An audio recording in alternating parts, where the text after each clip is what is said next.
the Johnson Wax Program with Fibber McGee and Molly.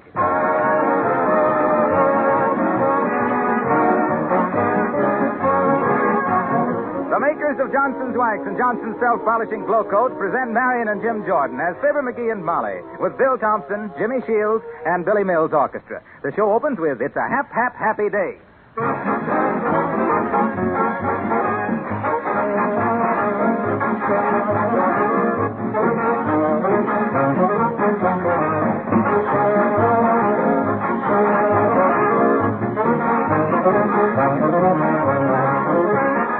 Before we get together for another Fibber and Molly show next week, many of you will be richer by many lovely Christmas gifts.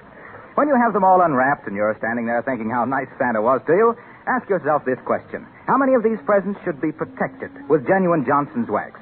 Now, to some of you, that might seem a strange thought. Of course, you can't wax a necktie or a handkerchief or a negligee, but you'd be surprised how many things you can protect and preserve with Johnson's Wax. Picture frames and parchment lampshades, for instance. A wax polish will keep them beautiful and easier to clean and dust. Leather goods, new luggage, shoes, fine book covers, handbags should all be given a Johnson Wax beauty treatment. Guns, fishing rods, sleds, even fine briar pipes all benefit in appearance and service when they're wax protected. It's the same Johnson's Wax that has beautified and protected floors for over 50 years that gives greater beauty to tables, chairs, and woodwork. So, before you begin to use these lovely gifts, protect their beauty with genuine Johnson's Wax.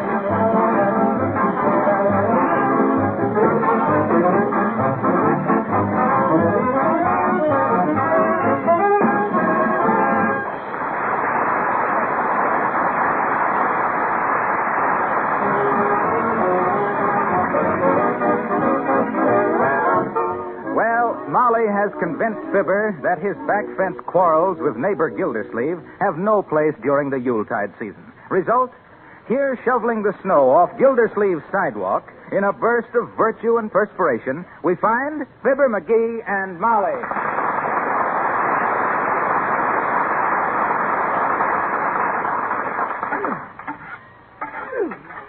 Nice work, McGee.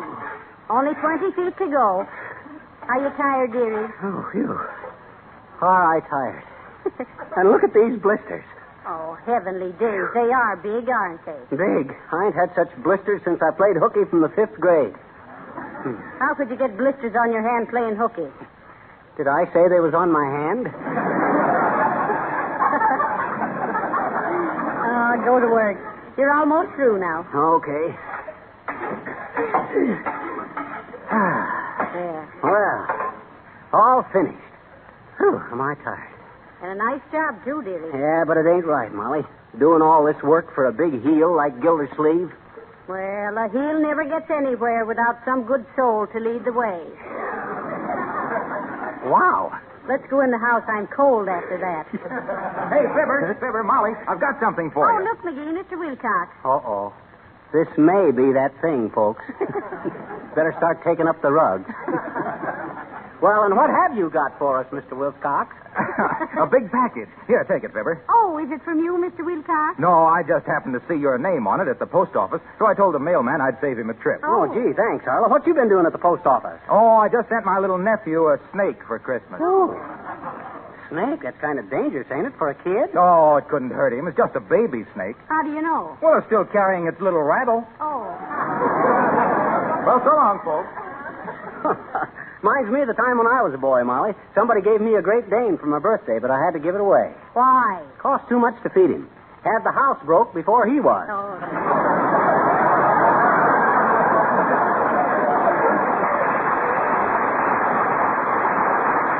Well, come on, let's go in and open up this package. Okay. Who's the package from, Molly? Look, McGee. Huh? It's from your Uncle Sycamore. No. Not old Uncle Sycamore McGee. Right. Why, he wouldn't send anybody anything. That guy's tighter than the middle sardine. But you always said he was a very wealthy man. Sure, he is, but he's such a miser, that's probably a couple of pounds of sawdust to refill that rag doll he gave me when I was 3 years old. Oh, McGee. And I'll bet he foreclosed the mortgage on the saloon to get the sawdust. Well, whatever it is, I don't think we should open it until Christmas. Uncle Sycamore'd be offended. Now, wait a minute, Molly. Wait a minute.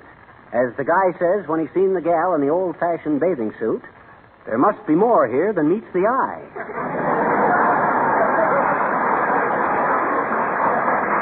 Maybe the old spider has finally got a hunk of Christmas spirit. Yeah, like old Scrooge. Maybe he's broken down at last. Sure, he's getting pretty well along in years, you know.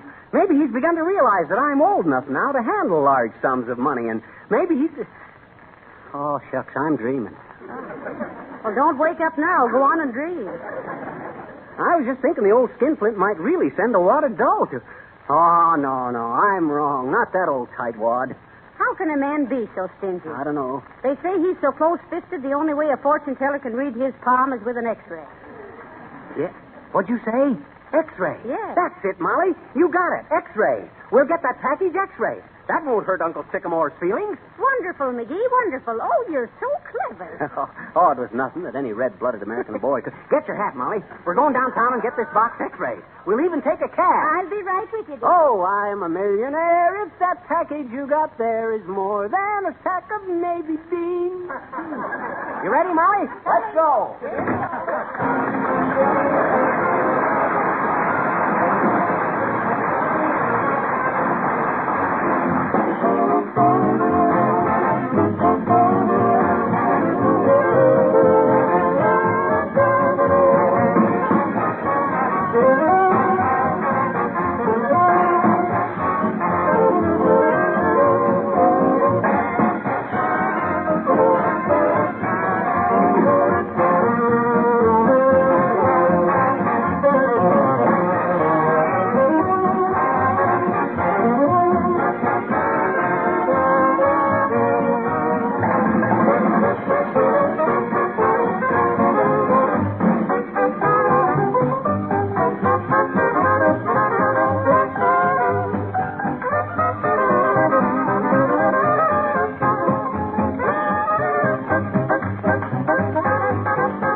Here you are, buddy. The Wistful Vista X-ray Laboratory, second door on the left. Here's your change, Doc. Oh, go. That's all right. Keep it, Bud. Gee, thanks. This'll come in handy.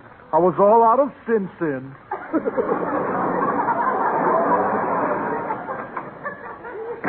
Well, what did you swallow? We ain't swallowed anything, sis. Oh, really? No. Most everybody comes in here swallowed something. Hairpins or coins or tacks. I'm writing a book about it. I can't even swallow that. What's the title of your book, dearie? How to Get to the Seat of Your Trouble Without Calling an Usher. I'm author myself, you know, sis. What did you write? The Midget's Britches. It was one of them short shorts. Now, look, miss. We want some X-ray pictures taken of this package. Yeah. I see. If you sit down, the technician will see you in a few minutes. Oh, fine. Oh, McGee, you know, I'm a little nervous. Me too. What if there is $1 million in this package? Oh, don't say too much about it, Mom. Oh, good day, my dear. Will you please see if my X-ray plates are ready? Oh, sorry, Mrs. Uppington. They won't be ready until tomorrow. Hey, Molly, look who's here. A big flake off the upper crust. Well, for goodness sakes. You-hoo, Mrs. Uppington. Oh, how do you do, Mrs. McGee? Oh, so nice to see you. Oh, and Mr. McGee. Hi, Uppy. Did I hear you asking about some X-ray plates, Mrs. Uppington? Yes, they're for my brother Stuyvesant. Stuyvesant is an operatic baritone, you know. He played here last winter. Oh, yes. Stuyvesant up in Tonio. We heard him in the Barber of Seville. Remember, McGee? Barbara who? Let me think. Oh, yeah. Wasn't he the fat guy in the red tights that come out and hollered, next? Please, Mr. McGee. Well, what happened to Stuyvesant, Mrs. Uppington? Oh, it happened last week at the annual banquet of the Union League Club. I was there with Stuyvesant, and I noticed he was eating entirely too fast. So I spoke to him about it.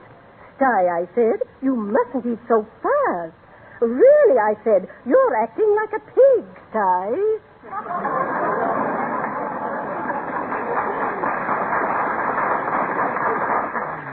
Dear. Yes, and just then it... Oh, what a horrible moment.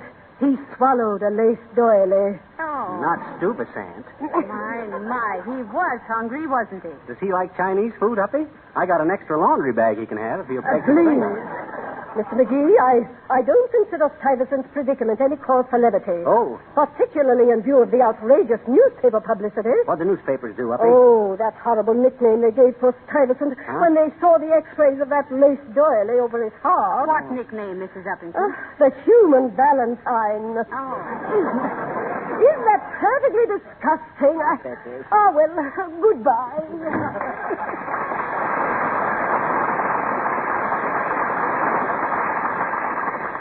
What in trunk you suppose is in that package, Molly? Here, let me heft it a minute. Here it is. Weighs about 9 pounds. I wonder what weighs 9 pounds. I did when I was born. Oh, there, baby. Here's the film, Jordan. Oh, thank you. Better stop by again tomorrow. Sure will, baby. Well, hello there, Johnny. Hello, daughter. Glad to see you. Hello, Mr. Oldtimer. I see you're working for some film company. Yep, they say it's got a great future, too. But I don't know. I still like the old stereopticon. You would. Hey! Incidentally, you know who invented the magic lantern? Old Diogenes, when he was looking for an honest man. He knew he couldn't do it without magic.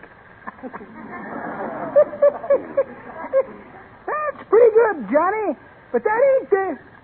See, what am I talking about? That wasn't either good.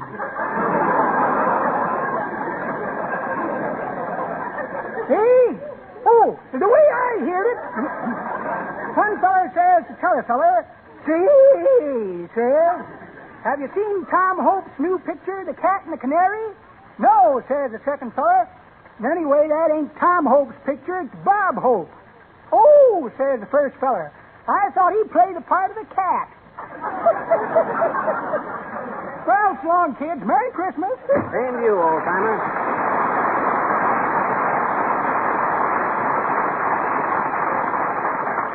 Tom Hope. I wonder what would happen if the Cat and the Canary ever played a double bill of mice and men. I'll bet the mice would... Woohoo! One side, everybody. Let me see the x-ray man.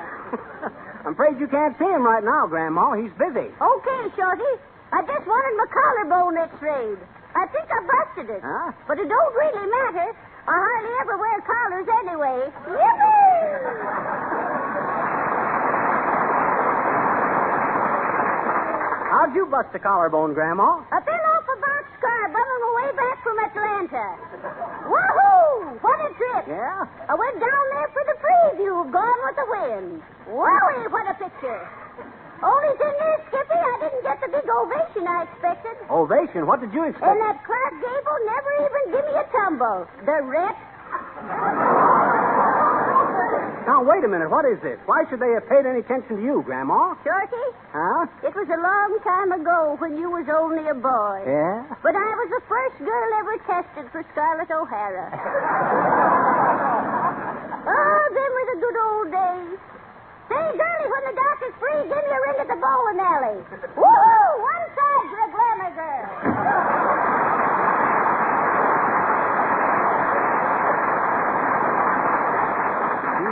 Glamour girl, eh? Say, she might have come from a good Southern family at that, McGee. Yeah. In fact, I wouldn't be surprised if hers was one of the first families of Virginia to go barefoot.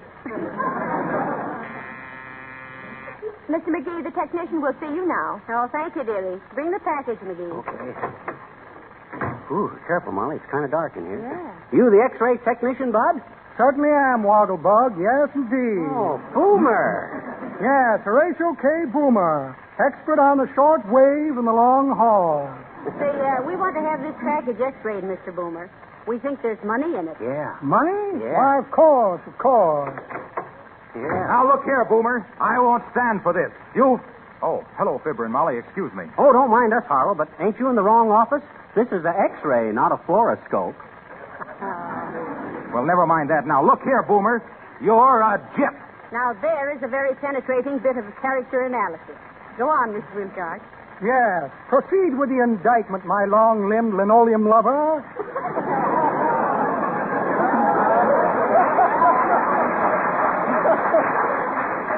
Well, looky here. Look at this fake X-ray photograph of Mrs. Perkins' spinal column. Is that it? You told her this proved she needed a long series of X-ray treatments for a lame back. Well, now, wait a minute, Harlow. Maybe Boomer's right. Oh, yeah? I took this picture to a real X-ray expert, and he said this was a fairly bad photograph of a banana stalk. Heavenly. A banana stalk. Curses, I am undone. Now, you know very well, Boomer, there's nothing wrong with Mrs. Perkins' back that a little rest from floor scrubbing wouldn't cure in a week. Uh-oh. Somebody must have left the script open.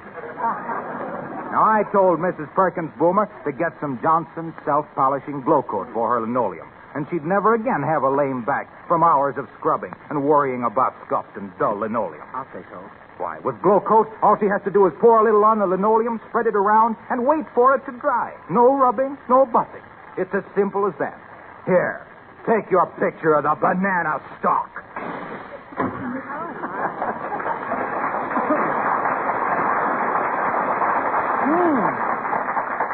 Rather like that, young man. Admire your sincerity.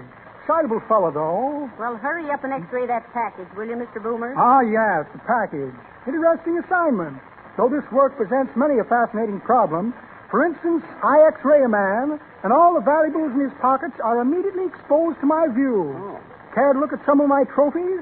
Here's a pair of star sapphire cufflinks. Had to give a patient 50,000 volts to get those.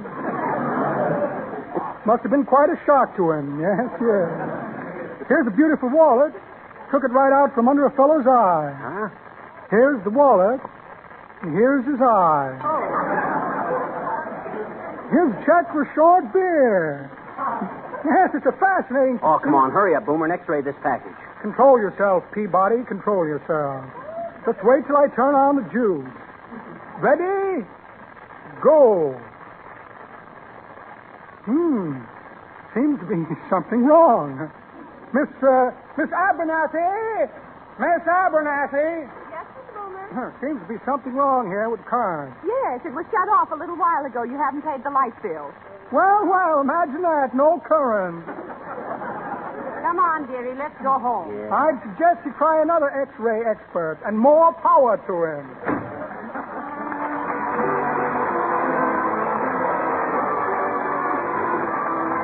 Folks, Jimmy Shields sings a beautiful old Irish ballad. I'll Take You Home Again, Kathleen. Take it, Jimmy.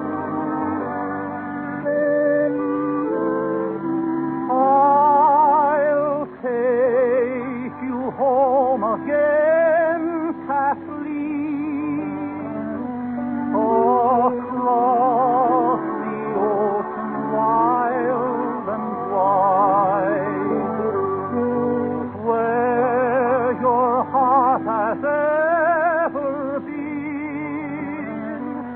Since first you were my bonny bride,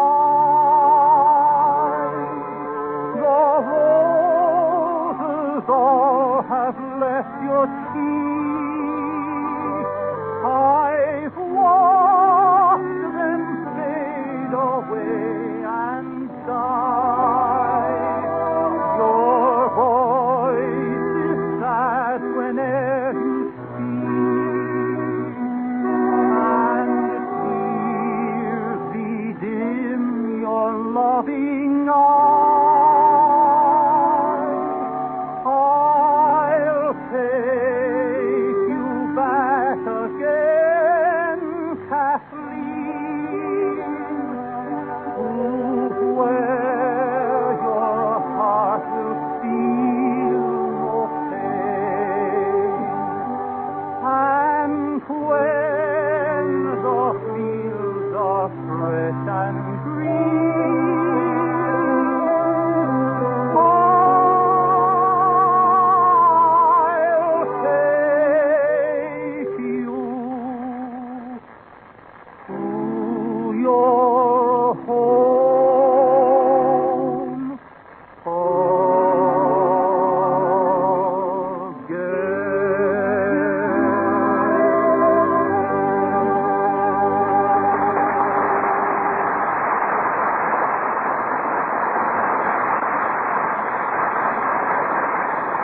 Jimmy. Well, we certainly wasted a lot of time, McGee. Yeah, listen, Molly, I can't wait till Christmas to open this package from Uncle Sycamore. Let's open it up now. Okay, McGee, I give up. Open it. Okay. Nobody here but us chickens. Here she goes. Now, if this box is full of dough, we'll have it to spend for Christmas. Right. And we'll... Oh, for the... Come in. Telegram for Fibber McGee. Sign here. Thanks. Oh, that's okay, Bud. Keep the change. And a Merry Christmas to you. What's it say, McGee? Listen. Dear nephew, please take my clothes out of box and hang them up. We'll arrive December 24th to spend the holiday. Don't meet me at the station. We'll walk. It's cheaper. Signed Sycamore McGee.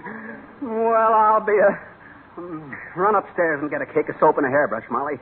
I think you're going to have to wash my mouth out and spank me in a few minutes. Well, let yourself go, dearie. I know just how you feel. Why, that stingy old rip. Molly, it ain't fair. Doing me out of $1 million like that. Not after the way I scrimped and saved and denied myself all these years. Ah, shucks, that spoils my whole Christmas. Oh, now, come. Cheer up, dearie. It isn't that bad. Oh, go away. Oh, be quiet. Come in. Bad wreck. Hi, mister. Oh. What's on your mind, sis? Hmm? I says, what you want? What you got? That's beside the point. Gee, is it? You better be careful in having it, huh? Hadn't what? Hmm? Listen, little girl, I ain't in any mood for small talk today. I just had a great sorrow. Oh. What you want? Well, gee, I've just been going around the neighborhood looking at people's Christmas trees, I bet you. Where's yours? We ain't put it up yet. Oh. What's more, the way I feel now, I don't care if we never have a Oh, death. McGee, now that's no way to talk. Well, anyway, what... Gee, I guess you're an old sourpuss, mister, I bet you. I am not. Oh, yes, you are. Oh, no, I'm not. Oh, yes, you are. Oh, no, or am I? Hey, maybe I am at that. Hey, what's the matter with me, anyway? I'd rather tell you sometime after Christmas, mister. Oh, you would, eh?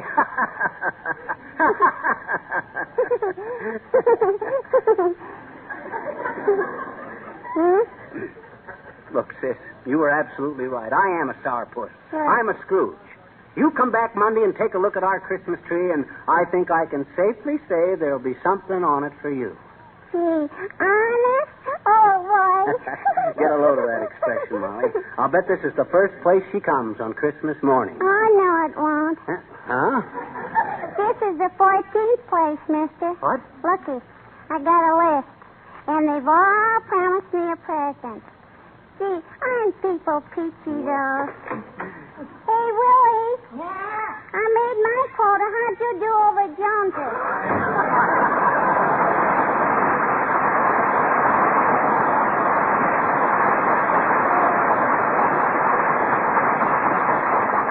Takes a kid like that to get you in the Christmas spirit. You know, Molly, this really is a great time of the year. Why, sure it is. Yes, sir.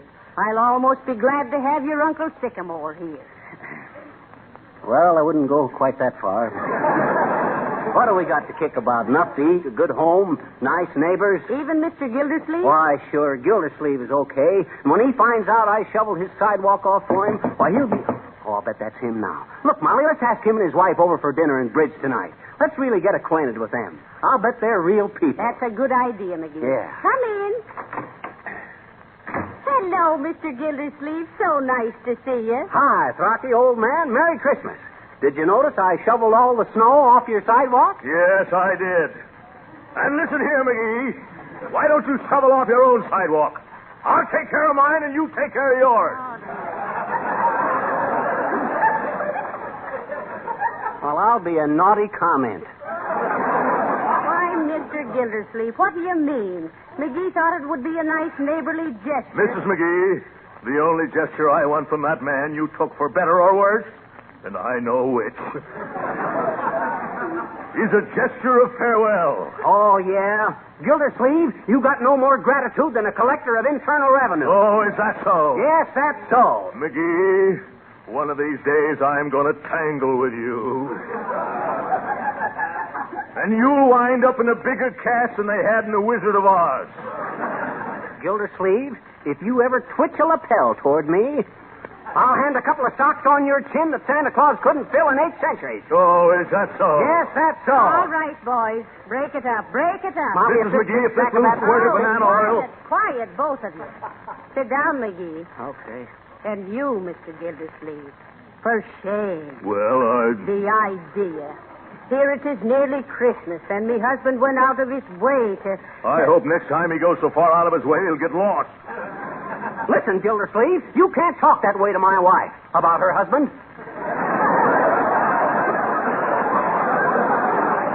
Now, listen here. I won't have this quarreling in my house.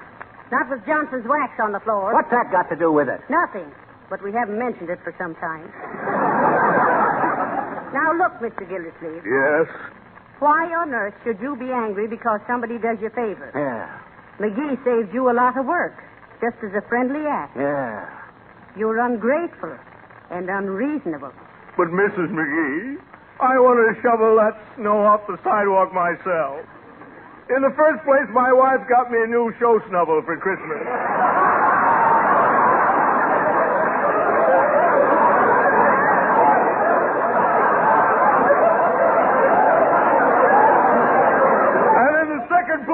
My doctor told me to do it for the exercise.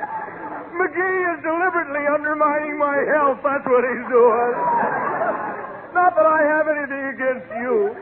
I like you, Mrs. McGee. Merry Christmas to you.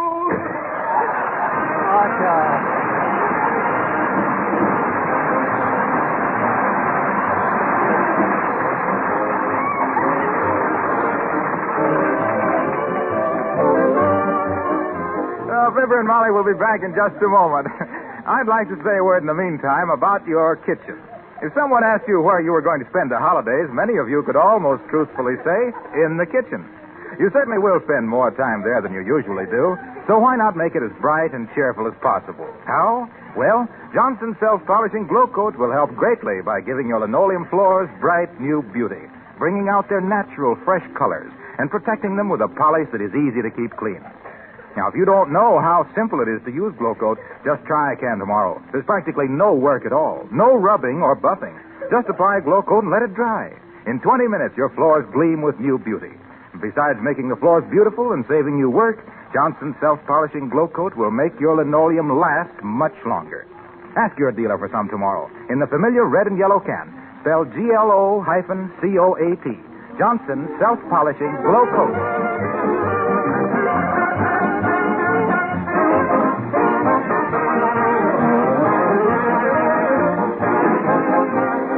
As I always say, huh? Say, did you get our Christmas tree yet? No, but I'm going to run out right now and bring in the clothes pole. Clothes pole? Yeah, with all the needles I've got today, I can make my own tree.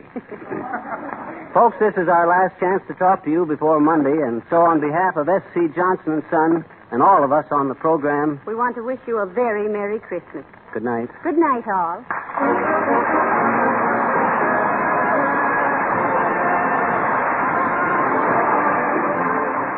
This is Harlow Wilcox, speaking for the makers of Johnson's Wax and Johnson's Self-Polishing Glow Coat, Racine, Wisconsin, inviting you all to join us again next Tuesday night at this same time. Good night.